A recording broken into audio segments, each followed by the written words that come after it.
Hello and welcome to Co-ople Mode, a couple's opinion on gaming. I'm your host, Matt. And I'm Rose. And we're back again. How you feeling? How you been doing? Always excited and nervous. Well, that's good. Keep you nervous. Keep you on your toes. Yeah, you do. Definitely. I never know what to expect. Yeah, you never know what to expect. You prepared? You ready? I don't know. Well, guess what? This week, we're playing Monster Hunter World. Oh, dang. See, this is all in preparation. You said you wanted a game that challenges you last week, and we're prepping you. We're prepping you for some harder stuff. And this is a good stepping stone. This is a time-consuming stepping stone. It is. I know what this game is. I'm not totally ignorant. Yeah. What? Let's get a quick little. What do you think this game is? Well, I played... Which one did I play a tiny bit of a long time ago? Oh. It was a Monster Hunter, one of the first ones, right? Yeah, I think you played the one, Monster Hunter 3 Ultimate on the Wii U. Because I had it for 3DS. Yeah. And I got it for the Wii U as well, so you could actually play together. And to be fair, that's a lot tougher one to get into than this one. Okay. Well, that's a little bit comforting. Yes. You make your character, you get assignments, you gotta go out and hunt monsters. You can pick up so many things in the wild plants, and oh my gosh, there's so much stuff. So you've seen me play this game is what you're saying. I love and hate it. Oh, yeah, you and your inventory. Yeah. Oh my goodness. I hate getting sucked into that trap. Oh, it's so good. I know, but I don't have that luxury of time. Yeah, we never have a luxury of time, but if I'm going to get you into it, I gotta do it right now. Yeah, I mean, you pretty much nailed it on the head. I've seen you play it. I've played a little bit of it. Yes. I've seen you play it a lot. Yeah, I've played the many iterations of it over the years. And I'll talk more about that a little bit further in. But let's just go into some fun facts I found out about this game, huh? Monster Hunter World is the 5th mainline installment in the Monster Hunter series. They have some offshoots, some fun little RPGs, and all sorts of various little stuff. You know how video games are, right? It was released January 2018, so it's just, I guess, 4 years old at this point. And it's published by Capcom, who makes games you might recognize, such as Resident Evil, Devil May Cry, Street Fighter, and Mega Man. And Mega Man X, if that really, confuses people. I doubt it, but so this is the crazy stuff. This game sold 5 million in the first 3 days. Oh my gosh, that's nuts. This is how excited, I was excited. I was one of those people. I know you were. I was one of those people. I was there. It was me. I'm part of that 5 million. So, and this is what it is. As of December 2021, Monster Hunter World has sold 17.8 million copies. That's nuts. And Iceborne, which is its big expansion, has also sold an extra 8.8 million copies. This makes Monster Hunter the best-selling game, Monster Hunter World, the best-selling game in Capcom's history, ever. Really? Yeah, it's their best-selling game. Wow. That's how, I want to, preface this, this sold a lot. Capcom they're in a lot of stuff. Yep. They have their little fingers in a lot of different games. Okay, I will say this, as the time of this recording, cross my fingers, cross my heart, Capcom has been killing it. They have been. The Devil May Cry 5 that came out recently was really good. They just announced the new Street Fighter that looks really good. They've just been putting out really good quality games continuously. And it makes me very happy because it feels like they're taking the time to put into it. I still haven't gotten, and this hurts to say, I still haven't gotten Monster Hunter for the Switch. They have a new one that came out after World. Okay.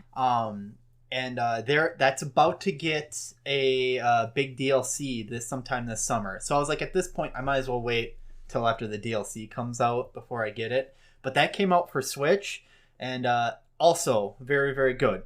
It hasn't sold as much as this game, though. But then again, it came out pretty recently, so I can't judge it too harshly. Yeah. And one of the things that really upped it is in the original Monster Hunter games, the maps you would go into were divided up into like 10 to 15 or so spaces. So when you went between areas, you'd get a loading screen, you'd load in a new space. And that was how they could keep loading times down, have this big area you can go across while also not having to like render monsters across the whole map at once, right? Sure. Well, they got rid of that in Monster Hunter World. There's no loading screens between areas. When you land in an area, you can walk from one end of the map to the other end of the map, no loading screens. Everything's happening at the same time. And that was just because the hardware was able to do it. You know, Xbox One and PlayStation 4 at the time. That's what it came out for originally. But because they eliminated these loading times, they had to actually make some changes to the gameplay. They're fighting a big bad monster dragon, right? Yeah. Well, what do? You got to heal. Just run to the next zone, load in. There's no big bad monster in that zone. Chug a health potion and run back. Well, I've seen you do that. Yeah, actually. yeah, right? Yeah. 100%. Yeah. I've done that. So now, though, you can walk while you drink because there's no loading screen. So they have to be like, you can still move while you're drinking so you don't like just get wrecked by a fireball. So it really sped up the speed of the gameplay a little bit. And so they had that's good to hear. Yeah, so it's not... That might hook me a little bit better. Yeah, it's not so slow. Another fun little thing is a lot of the monster animations were captured by motion capture done by humans. Really? Yeah, so they did motion capture That's to wild. get down. And this is one of those things, and you've probably seen it, like when you are watching these monsters, even before you fight them, they get up, they look around. It's like a real living animal. I will say this game looks awesome and cool. The monsters themselves are cool, but they move around, they act like real creatures. It's almost like you got dropped into a prehistoric age. Yeah. Because they do seem really realistic in the movements they make and the things that they do. I love it. They really it is put a really cool looking game. So since Monster Hunter World was actually released worldwide on the same date. Normally it gets released in Japan. Sure, on a different day. Yeah, and then we get one, Western side, on a different day. Yeah, and they changed the name, they added little stuff. So this one was released worldwide at the same time, and they knew they had trouble capturing the Western audience because it was really hard to get into. There's a lot of layers to this game. So they really wanted to make it so the tutorial wasn't just something you skip past or run past. Like they actually smashing that button. Yeah, so they actually had like a voice tutorial. So especially for new players, as it's much easier to onboard you because you can understand the basic mechanics of it. Some people were worried that, you're making it too easy, so people will get into it. And then they're like, no, we just want people to be able to enjoy it and understand what's so fun about it. There's always some people that try to get a little gatekeepy, but... all you need to do to get people interested is show them the cat chef cooking up your meal. Yeah, the muscular chef. That's what sucked our son in right away. He's like, I gotta play this game right now. I love it. Having your little Palico buddies that help you out. We know how to hook people. Cat chef.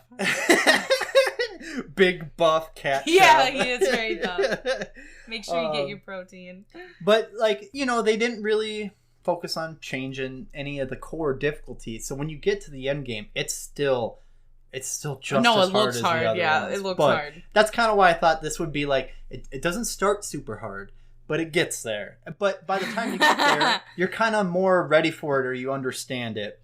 The other fun thing is they did a bunch of cross-promotional stuff with some of their own franchises. So you can get like Mega Man armor for your cat buddy. You can get armor from Devil May Cry and weapons from other games. Oh, dang, that's pretty cool. Yeah. I'm not going to lie. I would love that little Mega Man cat. Yeah, it's so cute. That actually gets me. On the 3DSs, you could get a little Mario and Luigi costume for it because it was on Nintendo consoles. And a fun one is, do you know Final Fantasy 14? A little bit. I think I had you try it once before. That's the big MMO that they have, right? Well, a buddy that works for Final Fantasy XIV and a buddy who worked for Capcom on this game, they had talked to each other and how fun it would be to do something together. Eventually they made it happen. So we got the Behemoth, which is a monster from Final Fantasy, to fight in Monster Hunter, and they got Rathalos, which is like a big dragon, to fight in Final Fantasy 14. And it was this cool little, like, it's really fun that they had all these different cross promotions. They did a cross promotion with the movie that came out, I think The Witcher 3, if that's your cup of tea.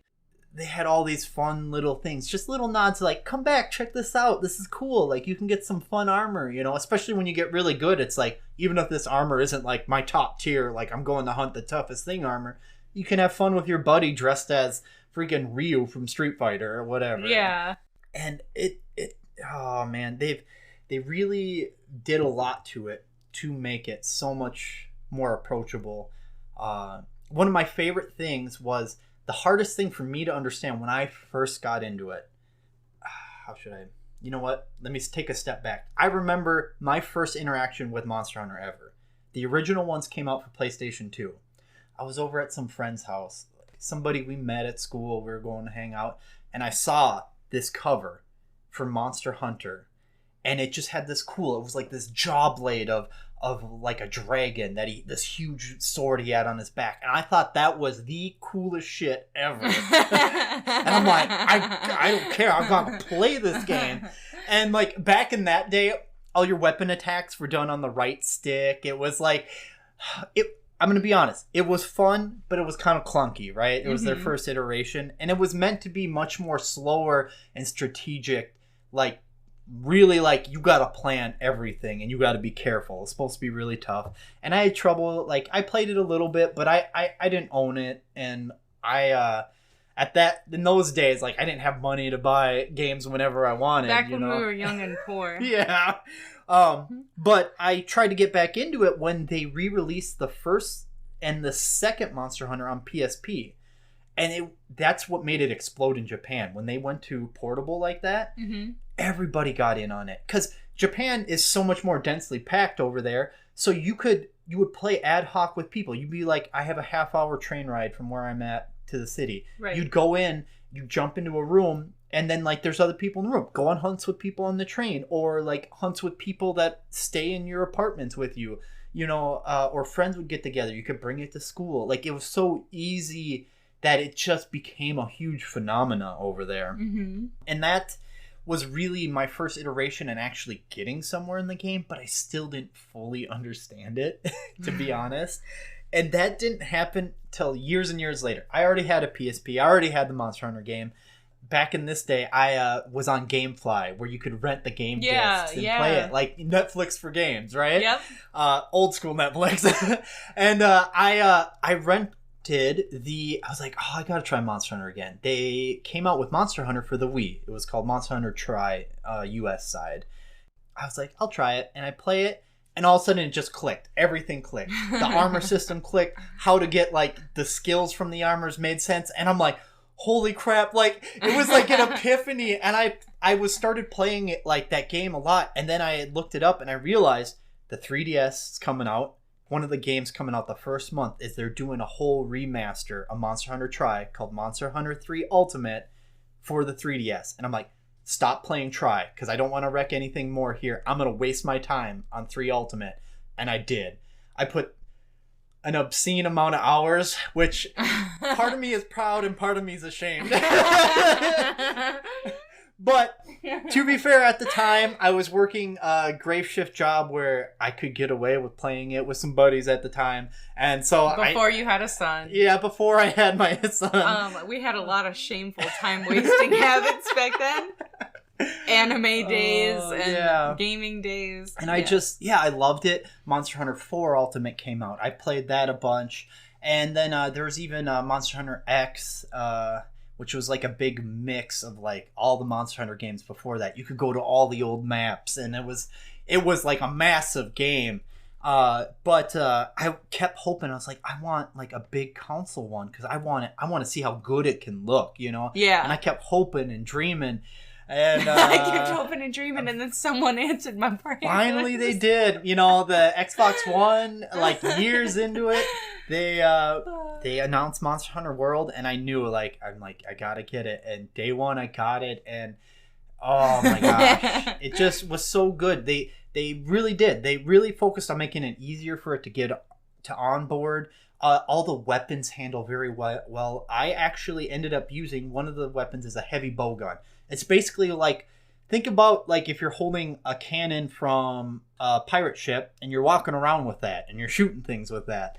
This is ridiculous. Which was always really tough for me to get into in the other games because the controls were, let's face it wasn't very smooth. But this one, when you use a light bow gun or a bow or the heavy bow gun, it handles like what you feel like a gun should feel like. I mean, everyone's played Call of Duty and Halo now. That dual stick shooter feel, that's what it feels like. Yep. Just with a little added layer of like you can choose different ammo. I love to get bow guns where you could get explosive ammo and it would shoot like this. It looks like a flare dart. It sticks in the monster side. You see it sizzle and then just blows up. And like, I just wrecked shop through the story on the game. I really hope no like vegans or. I apologize. It's just a video game. It is. It's just a video game. I mean, the whole premise of the game is you go and hunt monsters. And when you kill them, you get certain parts of it. And it's an RNG drop. Yes. And then you collect what you need to make better armor and better weapons. Now, it's random what gets dropped, isn't it? There's a percentage chance for everything. Yeah. So, This is a collector kind of game right here. Yeah, it is. But, like, it's a mix between collector and upgrade. And I think that's why it got me so hard. Because if it's just... two of your favorite things. Yeah, if I'm just collecting things to put trophies in a room, it's not that big a deal. But if I'm upgrading myself, if I'm making better armor, like you always have a little goal to work towards. Once you have that, it's like, okay, I'm going to grind this monster till I get that hard to get part that I need off him to finish off this armor. And it feels very good when you get it. Cause you do feel like I can take a little bit better hits. I can hit a little harder, or I made a weapon that, will paralyze monsters sometimes after the paralyzed damage builds up. And you always feel like you're getting somewhere. And that's what's nice. So, and don't be wrong, there's been times everyone jokes about Rathalos plates or Rathalos gems, like the Elder Dragon gems, the hard, like, small percentage stuff that you have to grind for. And some people are like, I got 6 of them. And other people are like, I hunted this monster 50 times and I've seen one. And that's the only problem with our like random number generator for drops. I do feel like if I hunt a monster like say 5 times, let's bump that number up a little bit. Just help me out, please. Yeah. But there's ways that you can do it. They have these lucky tickets that will add more drops at the end of the hunt, because there's all these things you can do. If you break off their horns or you cut the tail, you damage the monster, which makes it easier to take down in the fight, which is important to do. It also gives you more rewards at the end of quests. Oh, okay. So it's things to think about. And the armor system got revamped. It used to be, it would give you a name like, oh, you get this piece of armor gives you power +4, and this piece of armor gives you power +8. And once you get power +10 points, then you get an attack boost on all your weapons. This one's like, hey, this armor has attack. That's 1 in your attack right away. Like, it's so much easier to understand that they, like, how do I put it? The rating system's just a lot easier. Yeah, so it isn't like, okay, I got to get to a certain number. It's just, if this has an attack skill on it, 1, I got that. I already got it. My attack's increased. Or if this has a health skill, my health is always increased. And there's so many fun little things you can do.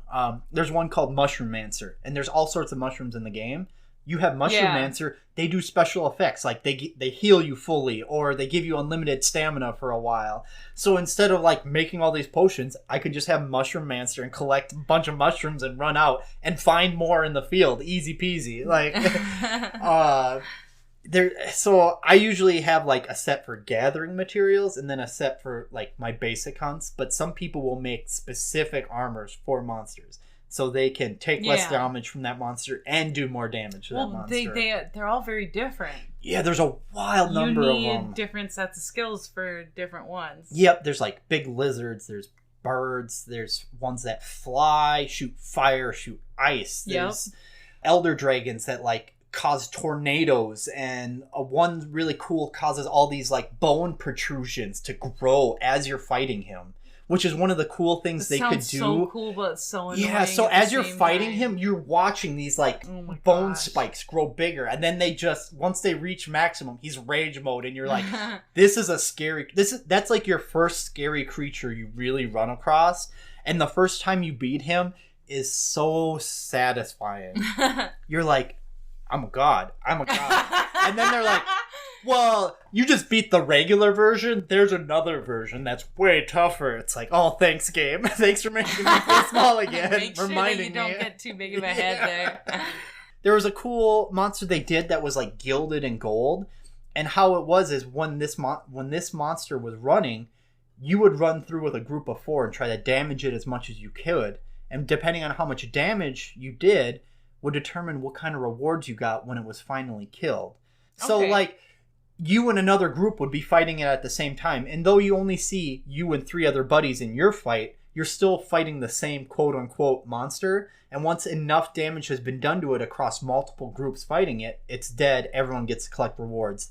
And you would get special gold weapons with, like, unique, skills on it, which was kind of a fun thing for people. I had the armor for my cat, which is, like, this big, poofy golden fur, and he was just this big puffball running around, and I loved it. The final boss in the main story is such a cool fight, so dangerous but so fun. You get through the main rank and you beat it on high rank, and now they have Iceborne, and there's this whole ice world you can go to, and cool monsters over there that they added. You don't like this game at all, do you? Oh, I know. I am gushing. There's a lot of games that can get me. Like I said, I'm a sucker for the roguelites. I found that out. But this one is just like, you're always working towards something. You always, like, since I always have a minor goal to work for, it always feels like I can accomplish something. Yeah. And it doesn't feel like the game is unbeatable. It's not the end. I haven't beat the Iceborne content. I'm a slacker.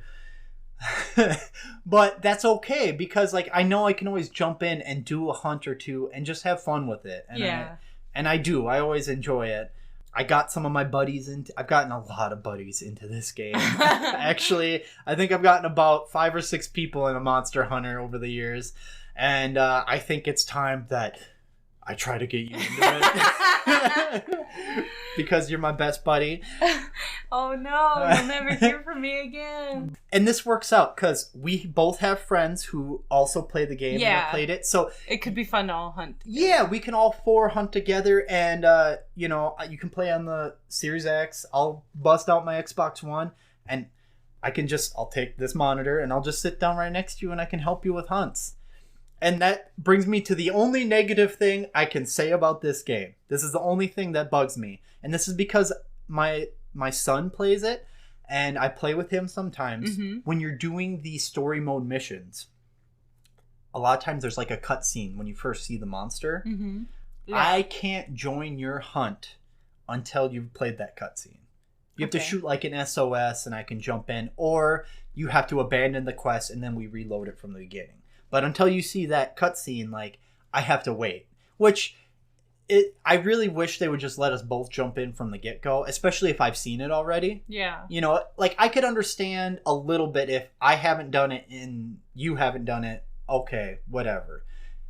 But if I've already done it, I don't care if I have to sit through their cutscene for a second. It's not a big deal to me. Like, but it might just be how the, multiplayer works, so they haven't patched it out completely. They made it easier to jump in afterwards. That's good. And also the, if you just jump in the quest and abandon, then we can just restart it together and we can run through it. I am really excited. I think you would like the bow or even the light bow gun, because you can move around pretty quick and shoot. So you don't have to be, up in the monster's face.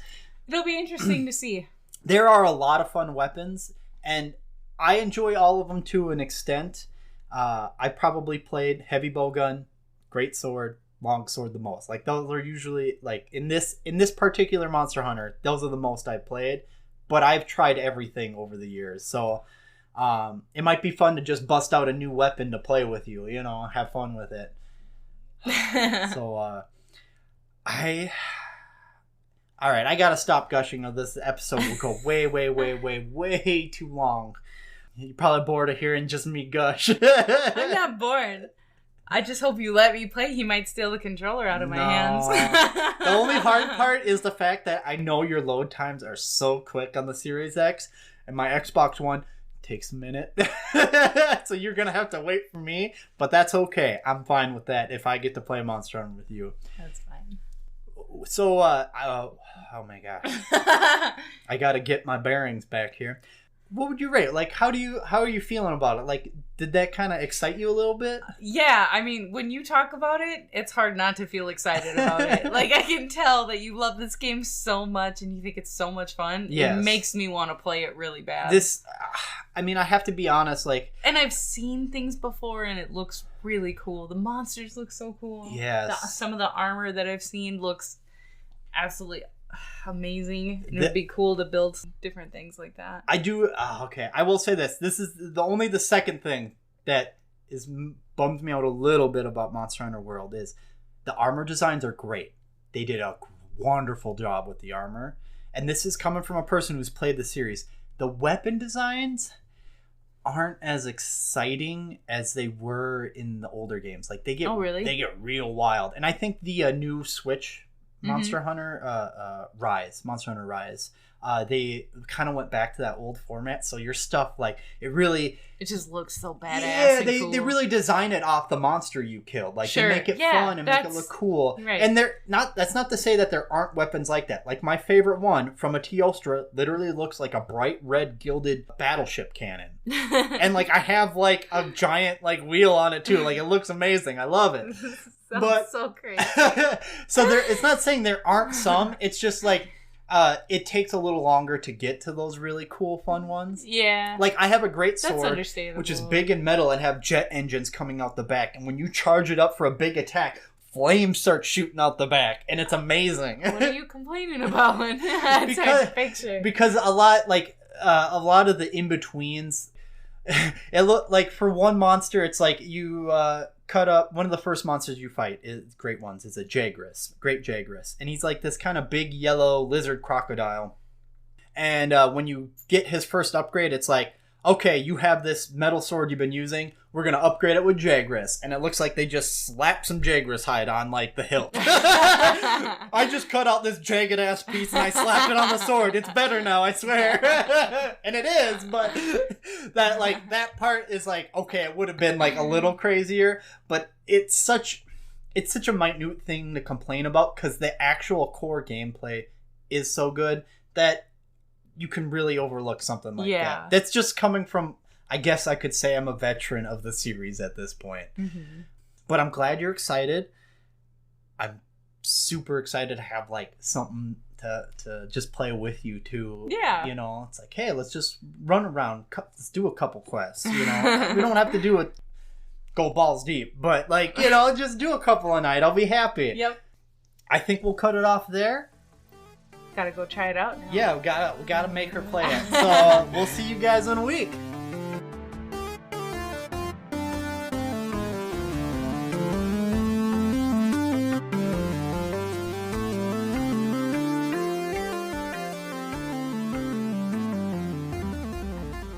Hello, welcome back. Here we are after a couple weeks this time. This one took a little while to get through. Yeah. Because I didn't want to stop. And there's nothing wrong with that couldn't make me happier, personally. Yeah. I've loved it. I've loved this whole time. You were stoked to jump in with me on a bunch of quests, and we just kind of stopped and just really focused on Monster Hunter for a couple weeks. Yeah. So I wanted to start out with how you felt about it when you first started, like that first couple days. Because let's start at the beginning. Like, how were you feeling? How were you feeling about it when you started? So I started it up, got through the character creation, the Palico creation, which is your friendly little cat that goes on quests with you and helps you out in a lot of ways. He's your road dog. He's the best. He's your ride or die. Yep. Got through all of that, which was good. That the character creation, like, there was a lot of options, but it wasn't overwhelming. Some games can get pretty wild. Yeah, you play like Fallout 4, there's so many things you can mess with, which in it's some cool, ways, but overwhelming to where you're like, oh my god, I've just spent 2 hours making. Yeah. I haven't done anything constructive. After watching you, because I mean, to be honest, it's been a while since I've done the Monster Hunter creation thing. Sure. I think I made an extra character one time to play with our son. It is that right mix of there's enough to really feel like you can make your character your own, and not so much that you feel like it's going to take 10 hours to make a character. Yeah. Or that you're not going to see it all or miss something cool. Only 40 minutes. Yeah. So that did take, that took a minute. Got to the opening cutscene and you meet your handler, and I was getting really hard, like, Tomb Raider vibes all over again. And I was just not feeling it. At first I was like, oh no, this is just boring. Why do I gotta listen to all this? Why can't I skip this? I'm really bad at starting games. I'm really bad with cutscenes. I'm bad with dialogue. You hate entry-level exposition. If there's a cutscene and you're bored, like if it's 30 seconds in and you're done, you're like, I want to skip this. I'm done. Jam that A button. Jam the B button. What button skips? I really am starting to see, now that we've done this a few times, that I'm really bad at starting new games. Yeah. I'm just really bad at it. I have no patience, and I really need... Patience is something that I'm working on for my life. Throw me into it. God. Yeah, I love games that throw you into it. Yeah. I do, and I do have a tendency to get hooked on those a lot faster. But in the first day or two, I think, that I played, I was a little frustrated. There was a lot of cutscenes. There's this game. The one complaint I have about this game is, like, the tutorials that pop up. It's like a lot of direction about what this is, what it does. But when you're a beginner and you have no idea how to play this game, it's using lingo and vocabulary that you don't know what it is. You don't understand it. And you're like, none of this made sense to me. Thanks for the tutorial. Because it doesn't actually show you. It just pops up with a dialogue box and tells you quickly. And you have to, like, work at figuring it out, but not all of it is explained super well. And then there's other parts in, like, this game where you're trying to do something, a menu pops up, you click yes. You want to do this, confirm, yes. You're going to do this now, is that okay? Yes, I've told you yes 3 times. Can we move on? Because I want to go hunt a monster now. Yeah. I want to go hunt the big boys. Yeah. So, starting out is kind of slow, but once you get past that first, couple of hurdles there, and you start going out on quests, you've got your character created, you picked out a weapon, which we should take a second to talk about. Yeah. There's so many different weapons you can pick. I believe 14 in this game. It's wild. So I've seen you roll around with your bowgun and your heavy bowgun and the great sword is what I did with you. Yep. I went in. What did you have me try first? Was it? It was something else. I was suggesting a bowgun or the bow because I thought you might prefer the range. But you were like, I want to get in there and slash some things. You tried the charge blade, which that's what it was. In charge Monster blade Hunter is terms, complicated. Yes. There's a couple simple combos you can learn to really get it. Yeah. And the charge blade is an amazing weapon. I used it a lot in Monster Hunter Ultimate 4. I was pretty good with it. But I saw you pick that and I'm like, for a beginner, not a good idea. Please don't make me do this, because like I had this moment. I'm like, if she is determined to pick this weapon, she's gonna fall off. Like this is something you pick up after you know other things about Monster. Played it. Yeah. You suggested the switch axe. Yeah. Tried that out. Absolutely loved it. Had no desire to try out a different weapon. I have used the switch axe the whole time. I'm master. Exclusively. I am master rank, by the way. That is how hard we've been playing this game. And this is the nice thing. Only because he helped me. Well, yeah, I did help speed you along. Yeah. And we got through and beat the final boss of Monster Hunter World. Mm-hmm. So we are at the cusp of getting into the Iceborne Master Rank content. Yes. And for those who don't know, there's essentially 3 ranks in Monster Hunter. You start out as a low rank, and then you take quests And the monsters you fight are generally weaker, and then you jump up to high rank, and even though some of the monsters might be the same, they'll get some new moves, more HP, they'll do more damage. Tougher. Yes, and so master rank is the culmination of that. In the old games, they called it G rank, and that it was a translation thing from Japan. I can't remember why they called it G rank offhand. I know I've learned it. But it makes sense to them, and that's what matters. And like I understand that's big dog stuff. Yeah. You know, you just figure it out. And the other thing I will say about this is we fought pretty much all the major monsters. We kind of glossed over some things that you can do. And that's okay, because I wanted you to focus on what you enjoyed about Monster Hunter. Because you can always add in those other elements. Add in the little ancient tree farm so you can get more items. Focus on the crafting more if you wanted to, eventually. Well, that kind of comes back to, like, this game is overwhelming. There's a lot. I loved playing it. I had a lot of fun. Mm-hmm. I wanted to do quests. I wanted to collect stuff for monsters, to create new armor, new weapons, upgrade my little Palico's armor. Mm-hmm. I like that part about it, but we heard somebody say Monster Hunter's real name is Menu Hunter, and that really is the truth. There is so much extra stuff you can do. There's the research center with their optional quests, and then there's bounties, and then there's investigations, and then it just... A new player can get so... I understand why this game never hit with me the first time, years and years and years There's ago. A learning curve, yeah. There's so much to know. Yes. And I can honestly say, without you helping me and knowing how to go about things, I would not have been able to fall in love with this game like I did. Yeah. Because it's too much. Like, for a noob like me, there's a lot going on here. And the nice thing about the game is you can ignore it and just keep moving forward. And I do appreciate that. It doesn't force you to do all this extra stuff.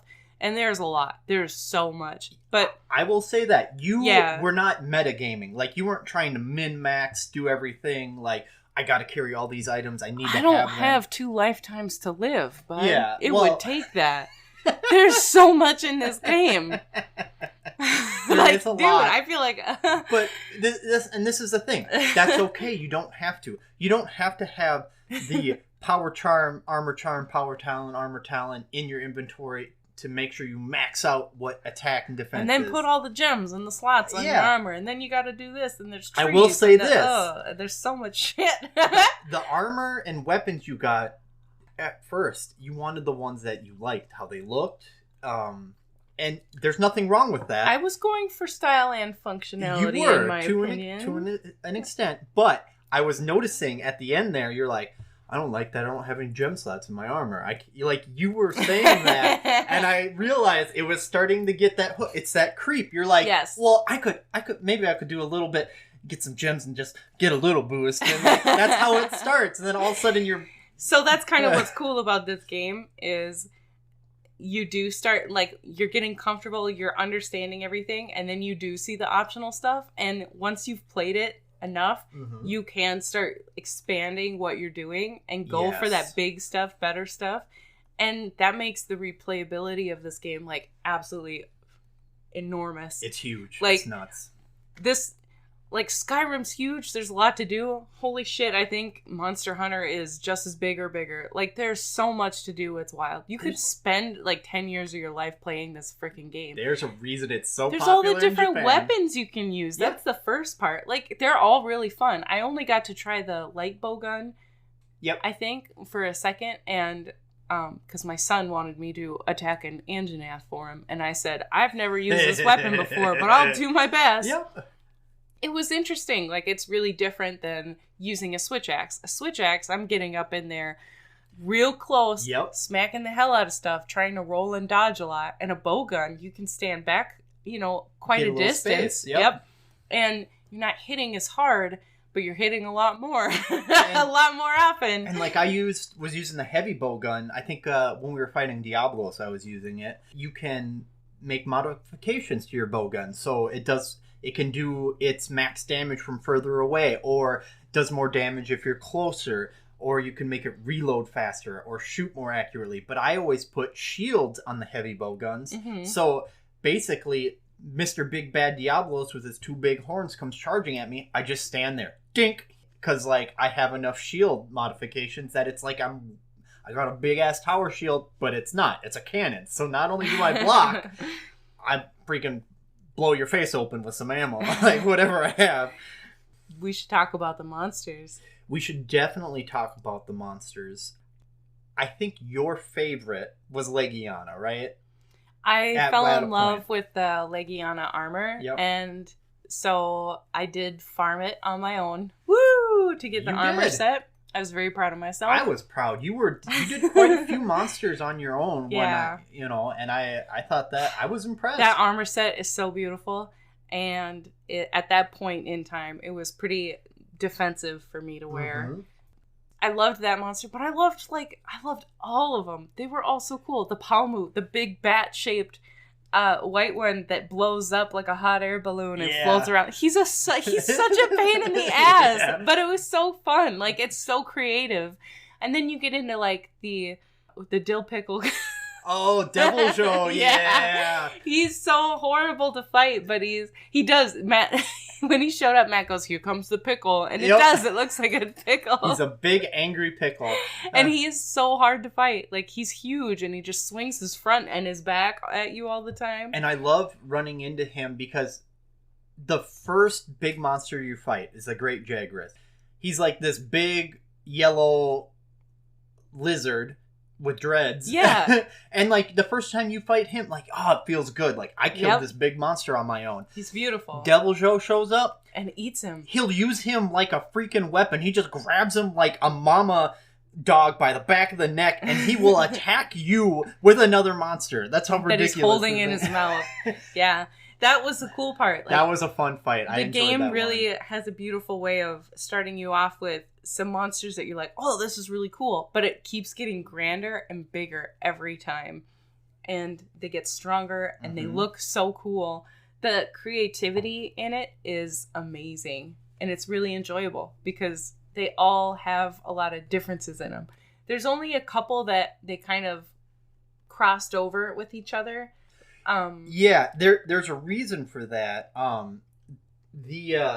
And I guess what I mean by that is, like, what's the mud one in the Wild Spiral Waste? Okay. And then there's the Juratotus. And then you have the lava version. I Jura told you so.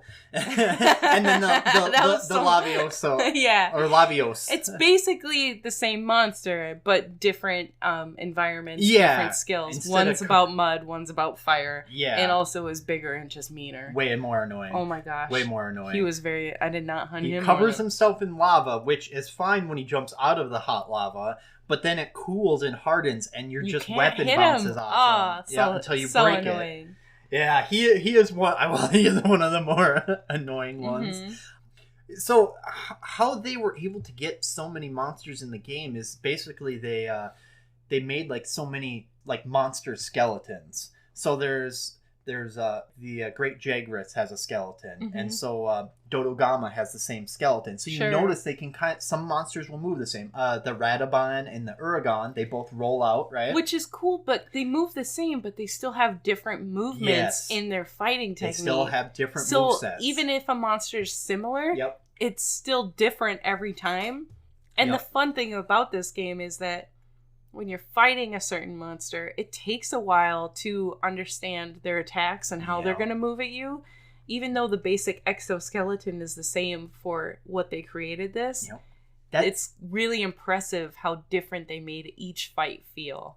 I really appreciated that hard work. Just because it's a winged wyvern that can fly, it's going to be completely different. Yeah, they're so different. You got Rothian and Rathalos are probably the two most closely related because they're like essentially the male and female of their species, but even so, they have different ways that they move still.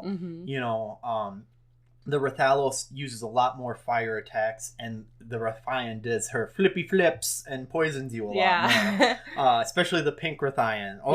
Pink Rothian has put me down in the past. Ooh. I really appreciate the attention to detail there, because that made this game so fun. You don't get bored with it. Yeah, I actually really appreciate there has been YouTube has been suggesting me Monster Hunter videos lately. And there's this very interesting set of ones where a guy goes through Monster Hunters in Monster Hunter Rise and Monster Hunter World and shows you the interesting little details that they put into all these monsters. So, for example, like we fought the Legiana a lot, right? Mm-hmm. So those blue dots all over its body is what causes that ice to form around its body. Well, the Shrieking Legiana that I fought in Master Race covers himself with a lot more ice. He has way more blue little slits to show that that's why he can do this. So they really, even though there is a little bit of a fantastical element to things, they still try to make the monsters feel as real and grounded, and there's reasons why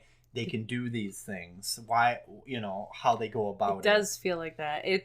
The monsters in this game are unbelievable. Mm-hmm. I really love that. That is definitely they one all of the best look things. So cool. And they move, the way they move and walk around the map you're on. Like if you don't attack them, they do their own thing. They forage for food or get into turf wars with other monsters, which is amazing. And every serious turf war, it has its own unique animation. So certain monsters have a tendency to fight. Like there's one for the Anjanath and the Devil Joe, and the Anjanath is like the kid version of a Devil Joe. He's gonna come in, interrupt your quest, but then he shows up to the Devil Joe, and the Devil Joe is like, he fights him a little bit, and Devil Joe just puts him down and is like, nah man, I'm the OG. Which is crazy because Anjanath can be pretty mean. Yeah, he can hit pretty hard sometimes. There's always one. I would call it the interrupting annoyance monster. Yeah. There's always one. And in the past games, Devil Joe was the big one, was the main one. You first run into him, and then he starts showing up in quests. So you're trying to fight Great Jagras, and Devil Joe's like, hey, what are you guys doing? I'm going to interrupt your stuff. And so the Anjanath's like the kid glove level, and then you find the Basil Geese, the big mortar dropping all these explosive shells on you. This Basil Geese was hounding me lately. Every quest we do, Basil Geese is here. No matter what area you're in, Basil Geese showed up. The only benefit to it is it does help when he starts smacking around the monster that you're trying to kill as well, because he does, he hits like a truck. So you're like, okay, if I can stay out of the way and not get hit too much and let you finish this, but he doesn't really go away unless you sling a dung pod at him. Yep. Or if you hit your monster that you're trying to kill with a dung pod. If you hit him enough where he moves and runs away, and then you can run away. That's how I had to do it. Yep. But yeah, it can ruin your day or make your day a lot easier. So it's always like it's a mixed feeling when he shows up. There is so much to love and appreciate about this game. And it goes without saying. It has its quirks. It has its slight annoyance things. Though Monster Hunter World definitely made so many improvements to make it easier. If you forgot to hit your item box and reset your potions you have, or forgot to eat, you can do that after you go on the quest. Sure. So you're not like, you don't have to abandon and start all over. You can there's fast travel points. You unlock camps on the map. So, like, you can go to places the monster's going to be because you fought them before, or right? at least a lot closer. Yeah. So that you're not trekking so far. So you don't have, like, there's so many things you can do to help make it easier for you and that you just learn and pick up as you go. It's fun collecting all the stuff, too. Oh, yeah, I forgot to talk about that. There's so much stuff. I love games that you can collect stuff for inventory and use it. Although I also hate it at the same time because you can get really lost in that collecting. But gotta gather ore. This felt like herbs. This was like a good mix though, because after a while of playing, I kind of realized what was the most important and what wasn't, and could walk by a lot of things. It's always extra fun when you're like, "Ooh, I need this honey right here." You get excited about certain items. And that exactly right there. The more you play, you learn to understand what you want to go for, what you want to grab. What's important to grab and what's not. This is what the real kicker and real connection for this game is there is that number side. Get better armor, get stronger weapons, do more damage, right? There is find new monsters, fight new monsters, upgrade. there's gathering things, but it's all about, a lot of it is just learning what you learn passively as you go. You fight a monster, you learn their patterns. They get easier. Your hunt times get shorter. And like, you go from like, this monster was tough for me to fight the first time. It took me 30 minutes to all of a sudden it's like 10 minutes, it's done. And I got hit twice because you're learning. And that's what's so satisfying about it, is even if you don't get the best armor and the best weapons, just because you're learning how to fight something better, the game becomes more enjoyable. You become better. And it also helps you passively with your palico upgrades as you go. Yeah. And that makes a huge difference. Mm-hmm. My palico upgraded. There's items called vigor wasps, little green flies that heal you a certain amount. Free heals. Your palico starts leveling up in their vigor wasp ability, and you're in the middle of fighting a monster, you get hit, and half your health is gone. Your kitty cat's gonna run up, smack you with a fly, and you know, like, there's been so many times. There's been so many times when that's happened at the very right time, because it's saved my butt over and over again. That makes every fight easier, like you said. Even if you don't have the best weapon or armor. Just that support system that you kind of inherently build as you go along without having to work at it. Your palico just upgrades every quest you do. You don't have to do anything specifically to upgrade him.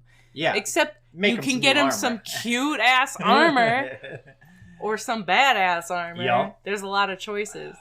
I will say, I have been there for you to experience like the whole base game pretty much, for the most part, and help you with it. I did some like a lot of optional stuff and grinding for farming parts without you. But I think all the main stuff. You experienced some of the optional in the story. Like, look, it's a game about hunting monsters. The story is not going to be freaking Shakespeare. I have no disillusions about so they should just take it out, in my opinion. Oh my gosh, some cutscenes, people just keep talking to me. That's oof. And then it's like, go talk to the handler. Oh, now you need to talk to the commander. Now talk to the huntsman. Okay, now you can go on this quest. We could have streamlined this a little bit. It's a small complaint, though, overall in the game. Yes. It's just mostly, there's so much to do, and you get so pumped when you start playing. You do not want to take the time to speak to 3 different people before you can, like, dude, I want to go get the thing. I know what I'm here to do. Let me go do it. I guess looking back on it, I didn't mind, because I don't mind if the story's not so good, as long as the gameplay is good and it doesn't bother me as much. I don't mind if the story's not good. I don't care about the story. But what I'm saying is, I think for some people, being allowed to skip cutscenes should be a thing, just because it might help, especially in the beginning. Well, if you were replaying this game, that's got to get annoying, right? Yeah, if you started over from the beginning. Yeah, that's some of them are pretty long. Yeah. Yeah, that would be probably my only thing. I think I wish they would have added in. And the other thing is, if you are helping a buddy out like I was, when you're helping out with story quests, I have to wait till you see the monster first. Usually for a story quest. So it's not a big deal, because I can jump on in the middle of it right after you see the monster. But I do wish they would just let me jump in and run with you. They're saving you the cutscenes. Yeah, like any other quest. If it's not a story quest, it doesn't matter. As long as my rank is high enough, your rank is high enough, we can jump in the same quest, go, no big deal. If I have it or you have it, no problem. If I was you, I wouldn't complain about getting to skip those cutscenes. Yeah. It all makes me think of this really cool quote someone, a game reviewer, had said. Here's the thing. Everybody loves Monster Hunter. It's just a matter if you stick around long enough to figure it out. And I really think that this game has something for everybody to love. Maybe they just want to get new armor for their cats. There's people that's all they care about, so they go and fight monsters for their cats. Or there's people called fashion hunters that just want to make a cool looking set of armor for themselves. There's the meta gamers that want to make the best version of a set of armor and weapon that they can to do the most damage, to break the most parts, whatever that they're into. So it just depends on the kind of person. So I would suggest this for anybody interested in trying out this game. If you've been gaming your whole life, give this game a try and just give it a solid minute. Give it a while to just let it grow on you if this is your type of thing or not. And if there's somebody who doesn't play it as much, maybe have someone to help them out. Just kind of give them like, hey, instead of digging through the menus to try to find that tutorial that came up at a bad point to find out what you should do. Sometimes they do. Yeah. Pop up you're in the middle of something and a tutorial will pop up, and luckily you can look at it later when you want, if you can remember what it was. But yeah, there are a few points where it's like, not right now. I'm kind of in the middle of And this. the other thing I would suggest to any newbies coming here to try it, go to the training area, try out every weapon, see what feels good for you. Maybe you want to be ranged and shoot things. Maybe you want to get up and close. Maybe you want to be a big defensive lance user, which is something I always mean to try, but I just like my greatsword so much. Everybody should give this game a try and give it a good, honest, solid try amount of time to see if they would really grow on them or not. I really feel like there's something for everybody to love. Yeah, I mean, if you like combat, you can focus on that. If you like collecting, you can focus on that. There's a lot of fun parts of this game. I've enjoyed it so much. I've been playing, picking back up my stuff, my master rank, when I have some time, and this is definitely one of my favorite franchises out there.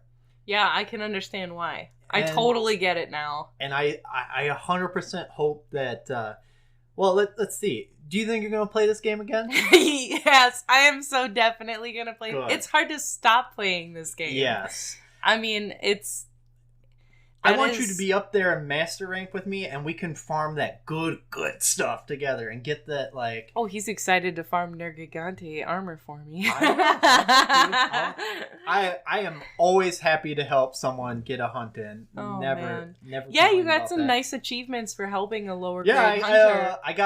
I have so much money now because they kept giving me gold eggs, which are just for selling. Just for money? Yeah, I have over like 1 million zenny or whatever. Like, I have more money than I could ever use. And I can make like pretty much any low rank or high rank armor set I want pretty much at this point. And I slayed 50 Elder Dragons, which for some people I'm sure that's chump change. But For a dad. Yeah, for a dad. Yeah, I have limited amount of time, so... That's pretty good. Well, what would you feel your final rating for this game is?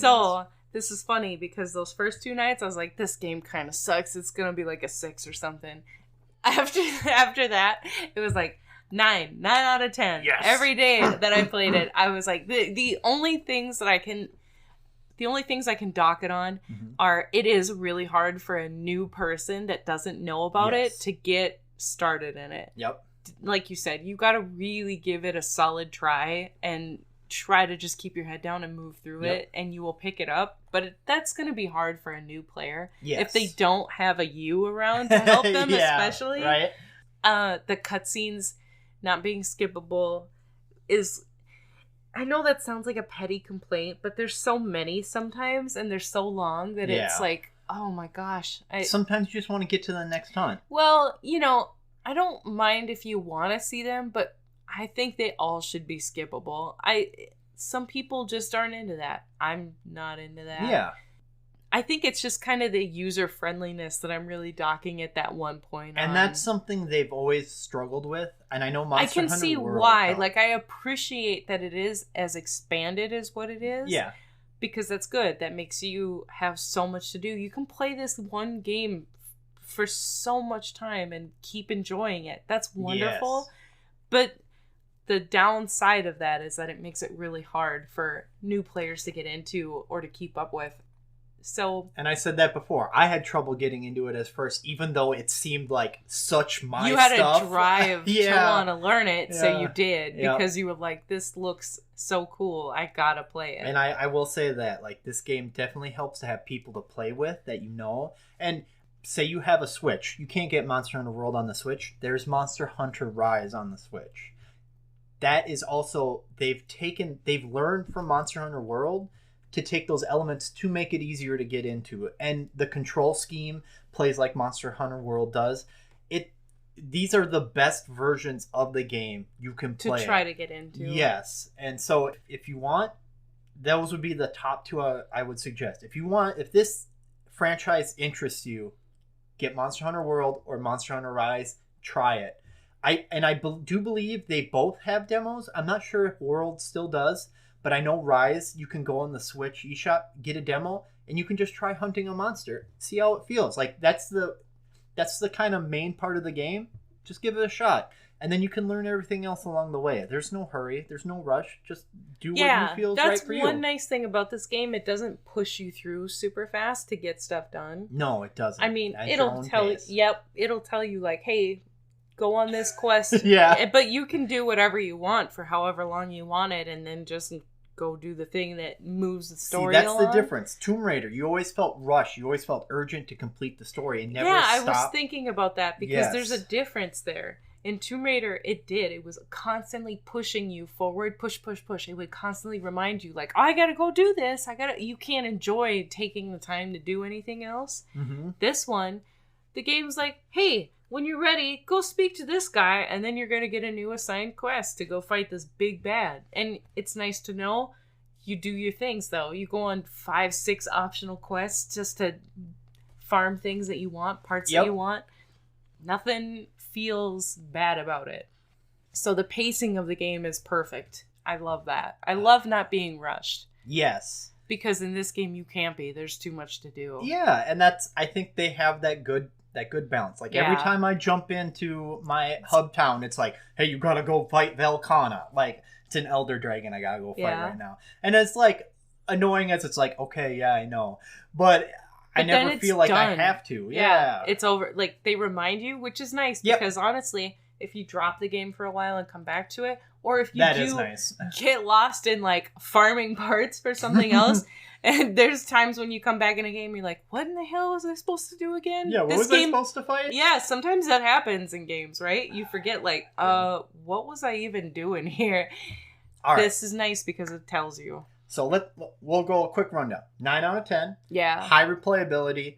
Everyone should try it.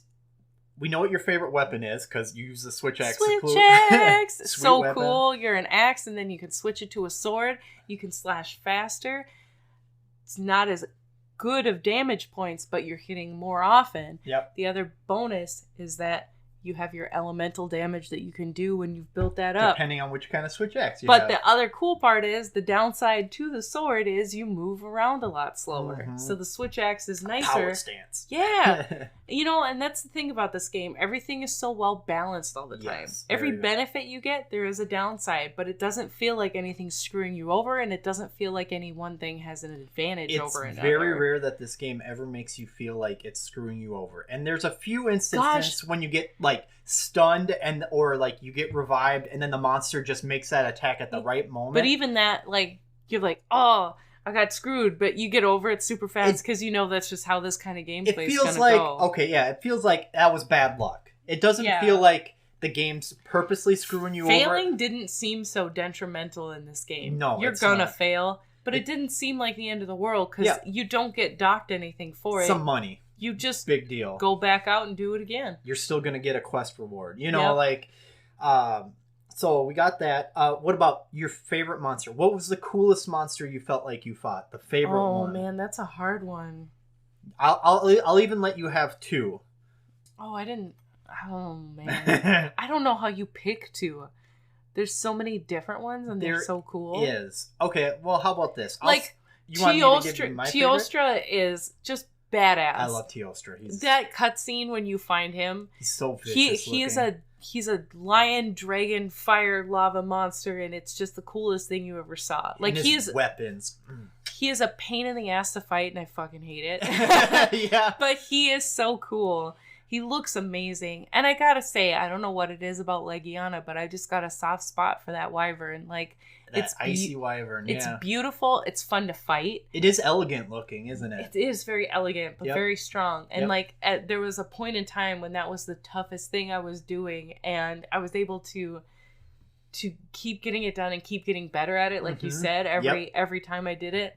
And it just felt so satisfying, like to feel like you were getting good at fighting this one certain kind of monster. the design of it, she looks so mean, but so strong. And like, but there's so many cool monsters. It's hard to pick, honestly. Like, I love all the monsters. Don't get me wrong. The Elder Dragons are insane. All three of them. Yeah. And, well, you didn't even fight the Kieran yet. No, I didn't get to... Yeah, he's only optional in this game. They don't make you fight him as an And I'm sure that's going to look awesome. He's pretty cool. My favorite, and you haven't run across this because this is in the Iceborne content only, but he's something I've been fighting for many generations of Monster Hunter. He's called the Barioth, and Barioth, sorry. Okay. The Barioth. And basically think about a saber-toothed tiger that's white but half dragon. It's got the wings and like I'm excited to see that. And he's an ice monster too, which I thought was fine. That's the armor that I was wearing the whole time we were playing, was the Barioth armor. He is one of my favorites. He's just ridiculous.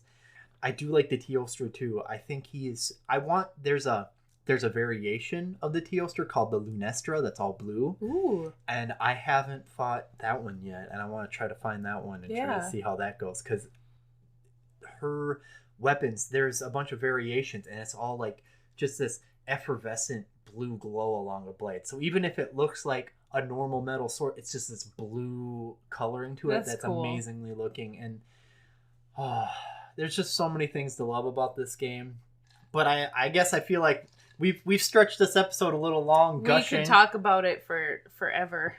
But maybe down the line we'll have to set up some questions and people can ask and see what they want to know about things we like, you know? Yeah. That'd be kind of interesting. It's hard to talk about all of it, honestly. Yeah. This game, it's hard to talk about everything in this game because there's so much good. There is. Blah. Yeah. I can't even talk. Like, I get all excited about it. All right. I start geeking out. Yeah. Well, we'll just sputtering over here. Well, it was so cool, guys. I love it. All that does is scare people away. That's how I feel sometimes. That's why I try to keep very subdued when I try to get people into it, because I think I've gotten about 6 different people into this game. Hold the excitement 7 now in. With you, actually. Hold the excitement in. All right. Well, hey, if you're interested in trying out Monster Hunter World, I know you can find it on PC, Xbox, and PlayStation. And for all you fancy people. Yeah, for all fancy people. And if you are one of the Nintendo Switch family, which I definitely appreciate, I can highly suggest Monster Hunter Rise. You're going to get the same stuff, all the same stuff we talked about, plus a dog you can ride, a ninja dog. What? Yep. That sounds cool as hell. It is cool as hell. Dang. I should have been playing it on the Switch this whole time. I know, but then I won't be able to play with you. Yeah, we only have one Switch. Yeah, that's cool. Hey, we don't advertise or anything, so if you have a buddy, a friend, or maybe a couple that is interested in games, give a shout out. See if they like it. Maybe they'll hear about a game that they want to try. Yeah, it's all about just sharing with people you care about and sharing that hobby. So I think that's a good place to cut her off today. I'm Matt. I'm Rose. And this has been Co-ople Mode. You keep gaming with your bestie. Ta-ta!